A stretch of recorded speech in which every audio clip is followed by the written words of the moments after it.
झुकती है दुनिया, झुकाने वाला चाहिए।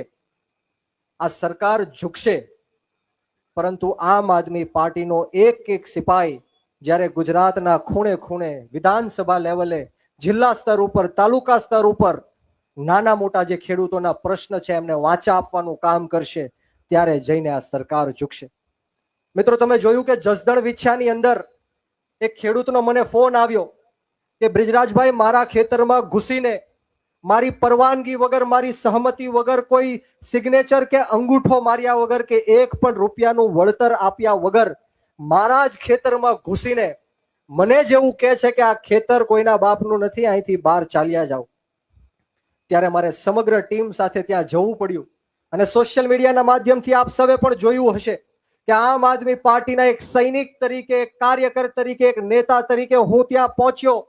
જસદણ વિછાની સમગ્ર ટીમ ત્યાં પહોંચી અને જે ઉગ્ર બોલાચાલી પોલીસ સાથે થઈ, જે કંપનીના અધિકારીઓ સાથે થઈ, ત્યારે ખેડૂતની સાથે ઊભા રહીને મારે પોલીસને પણ કહેવું પડ્યું કે આ ખેતર તમારા પણ બાપનું નથી, આ ખેતર આ ખેડૂતનું છે. મિત્રો, જેનું 7-12 માં નામ છે, 8 માં નામ છે, એને જ તમે એમના ખેતરમાંથી બહાર કાઢો છો.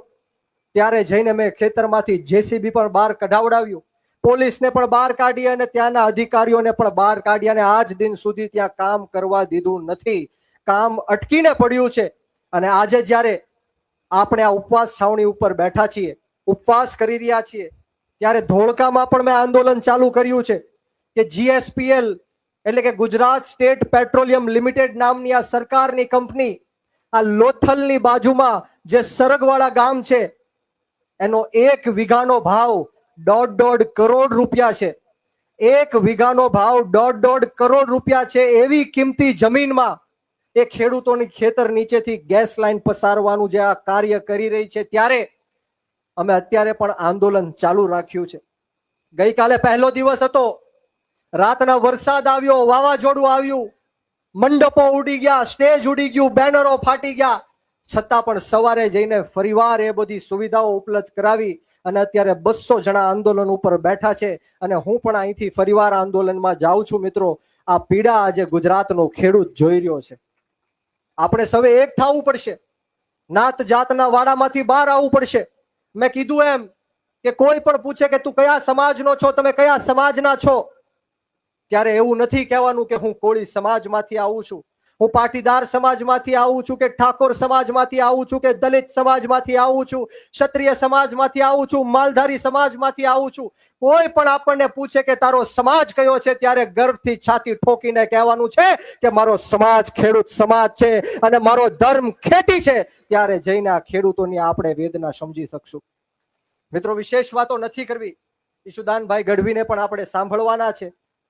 ખૂબ વર્ષોથી એમણે ન્યૂઝ ચેનલના માધ્યમથી ખેડૂતો માટે સંઘર્ષ કર્યો છે, મુદ્દાઓ ઉઠાવતા આવ્યા છીએ. પરંતુ આ વિડીયોના માધ્યમથી, ન્યૂઝ ચેનલના માધ્યમથી હું ગુજરાતના 54 લાખ ખેડૂતોને કહેવા માંગીશ કે આમ આદમી પાર્ટી કોઈ ક્રેડિટ લેવા માટે ખેડૂતોની સાથે નથી ઊભી. અમે ખેડૂતની સાથે ઊભા એટલા માટે છીએ કારણ કે ખેડૂતોની વેદના સમજીએ છીએ. જે રીતના મોરબીમાં જેતપર ગામની અંદર પહેલા દિવસથી આપણી મોરબીની સમગ્ર ટીમ, પંકજભાઈ રાણસરિયા અને સમગ્ર આમ આદમી પાર્ટીની ટીમ, મહાદેવ બાપા અને તમામ લોકો ત્યાં ઉપસ્થિત હતા, પરંતુ આજ દિન સુધી ક્રેડિટ લેવાની વાત નથી કરી. સુરેન્દ્રનગરના કોંડ ગામની અંદર પહેલા દિવસથી આમ આદમી પાર્ટીની સમગ્ર ટીમ, ભાઈ શ્રી રમેશભાઈ મેર હોય, મયુરભાઈ સાકરિયા હોય, વિક્રમ દાદા હોય, આ તમામ લોકો આમ આદમી પાર્ટીના લોકો ત્યાં ઉપસ્થિત હતા, પરંતુ એક વાર પણ આમ આદમી પાર્ટીનું નામ નથી લીધું. કારણ કે ખેડૂતો માટે લડવા નીકળ્યા છીએ, કોઈ રાજકારણ કરવા માટે નીકળ્યા નથી. ત્યારે ગુજરાતના 54 લાખ ખેડૂતોને હું કહેવા માંગુ છું કે અમારા પ્રદેશ અધ્યક્ષ ઈશુદાનભાઈ ગઢવીના નેતૃત્વમાં, ગોપાલભાઈ ઇટાલિયાના નેતૃત્વમાં, ચૈતરભાઈ વસાવાના નેતૃત્વમાં ગુજરાતના 54 લાખ ખેડૂતોના દેવા માફ કરવા માટે, ખેતરે ખેતરે સિંચાઈનું પાણી પહોંચાડવા માટે, કૃષિ પંચ અને લાંબા ગાળાની કૃષિ નીતિઓ બનાવવા માટે, જે રીતના આમ આદમી પાર્ટીએ દિલ્હી અને પંજાબની અંદર ખેડૂતોને હેક્ટર દીઠ 50,000 રૂપિયાનું વળતર 1 મહિનાની અંદર બેંક એકાઉન્ટમાં પહોંચાડ્યું છે, 24 કલાક મફતમાં વીજળી આપી છે, ખેડૂતોની સાથે સાથે ખેત મજૂરોને પણ વળતર આપવાનું કામ કર્યું છે. આ તમામ મુદ્દાને લઈને આમ આદમી પાર્ટી આવનારા દિવસોમાં ગાંધીનગરનો માર્ગ અપનાવશે અને જરૂર પડે તો વિધાનસભા પણ ઘેરવાની તૈયારી આ આમ આદમી પાર્ટીની છે. આમ આદમી પાર્ટીનો નેતા કોઈનાથી ડરતો નથી, ગભરાતો નથી.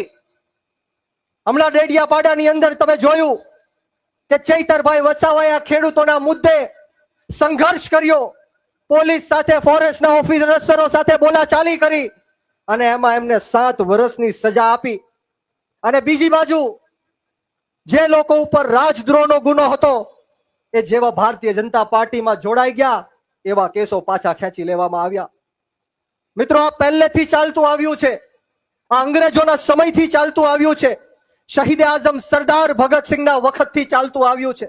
સુખદેવ હોય, રાજગુરુ હોય, ચંદ્રશેખર આઝાદ હોય, અશફાકુલ્લા ખાન હોય, ઠાકુર રોશનસિંહ હોય, 18 વર્ષના શહીદ ખુદીરામ બોઝ હોય, એમણે આ દેશને આઝાદ કરવા માટે જેલમાં પણ સંઘર્ષ કર્યો છે, ફાંસીના માચડા ઉપર ચડ્યા છે. મિત્રો, આ દેશનો ઇતિહાસ એવું કહે છે કે જ્યારે જ્યારે પણ આ દેશની અંદર ક્રાંતિ થઈ છે ત્યારે ખેડૂતોના દીકરાઓએ ક્રાંતિ કરી છે, યુવાનોએ ક્રાંતિ કરી છે, ઉઘાડા પગે ફરવા વાળા લોકોએ ક્રાંતિ કરી છે, ફાટેલા તૂટેલા કપડા પહેરવા વાળા લોકોએ ક્રાંતિ કરી છે. આ દેશની અંદર જ્યારે જરૂર પડી છે ત્યારે કોઈ ઉદ્યોગપતિનો કે પૈસા વાળાનો દીકરો નહોતો આવ્યો. આ દેશની અંદર જ્યારે લડત આપવાની જરૂર પડી છે, જો કોઈ હસતા હસતા ફાંસીના માચડા ઉપર ચડ્યું હોય તો એ આપણા ગરીબ ખેડૂતોના દીકરા ચડ્યા છે. આ બોર્ડર ઉપર આ નમાલી પાકિસ્તાન સામે લડીને શહીદ થતા હોય, કુરબાન થતા હોય તો એ પણ આપણા ગરીબ ખેડૂતોના દીકરા કુરબાન અને શહીદ થયા છે. પરંતુ દુઃખ સાથે કહેવું પડે કે આજે ગુજરાતનો અને આ દેશનો ખેડૂત દિવસે ને દિવસે દેવાદાર બનતો જાય છે. આ ભારતીય જનતા પાર્ટીનું ષડયંત્ર છે કે આ ખેડૂત દિવસે ને દિવસે દેવાદાર બનતો જવો જોઈએ, આ દેવામાંથી બહાર ન આવવો જોઈએ. અને દેવાના કારણે આ દેશની અંદર દર 1 કલાકે 2 ખેડૂતો આત્મહત્યા કરી રહ્યા છે. મિત્રો, મારે યુવાનોને પણ કહેવું છે કે ખેડૂત તો લડે છે પણ યુવાન તરીકે તમારી ફરજ બને છે કે ખેડૂતોના હક, અધિકાર અને ન્યાય માટે આપણે ખાલી ભાષણબાજીઓ નથી કરવાની, ખાલી વિડીયોમાં આવવાનું નથી, ખાલી ન્યૂઝ ચેનલમાં ઇન્ટરવ્યુ દેવાના નથી. તમારે ખેતરમાં જઈને ખેડૂતો સાથે ઊભા રહીને આ પોલીસ સાથે સંઘર્ષ પણ કરવો પડશે, જેલમાં પણ જવું પડશે. જેલમાં જવાથી કોઈ ડરવાનું કે ગભરાવાનું નથી. 90 દિવસની અંદર જામીન પણ મળી જાય છે. આ ગુજરાતની અંદર ખેડૂતો માટે એક મહા આંદોલન ઊભું કરવું પડશે, ત્યારે જઈને આ સરકાર ઝૂકશે. મેં કીધું એમ કે ઝુકતી હૈ દુનિયા, ઝુકાને વાલા ચાહીએ. જો આ ભારતીય જનતા પાર્ટીને કોઈ હરાવી શકે, એમના ઘમંડને કોઈ તોડી શકે તો એનું માત્ર એક જ નામ છે અને નામ આમ આદમી પાર્ટી અને અરવિંદ કેજરીવાલ છે. ખેડૂતોને હું કહેવા માંગુ છું કે તમારા હક, અધિકાર અને ન્યાય માટે, તમારા બાળકોના ઉજ્જવળ ભવિષ્ય માટે અહીંયા બેઠેલો એક નેતા મોતને મુઠ્ઠીમાં લઈને ફરવા વાળો નેતા છે, મોતનું કફન બાંધીને નીકળેલો નેતા છે. અમે જીવન રેડી દેવાની તૈયારી સાથે ખેડૂતો માટે મેદાનમાં ઉતર્યા છે, લોહીનું ટીપું આપી દેવા માટે મેદાનમાં ઉતર્યા છીએ. આપની જરૂર છે, આપની જે સાથ સહકારની નીતિ છે એ અમારી સાથે જોડી દો. આમ આદમી પાર્ટીને સમર્થન આપો. આવનારા દિવસોમાં અમે તમને વચન આપીએ છીએ, ખાતરી આપીએ છીએ કે 2027માં આ ભ્રષ્ટાચારી ભારતીય જનતા પાર્ટીને જડમૂળમાંથી નિસ્ત નાબૂદ કરીને આમ આદમી પાર્ટીની સરકાર બનાવશું, ખેડૂતોની સરકાર બનાવશું. અને જે કોઈ તકલીફો અને સમસ્યાઓ ખેડૂતોની હશે એ આમ આદમી પાર્ટી સરકાર બનતાની સાથે જ અમલમાં મૂકવામાં આવશે.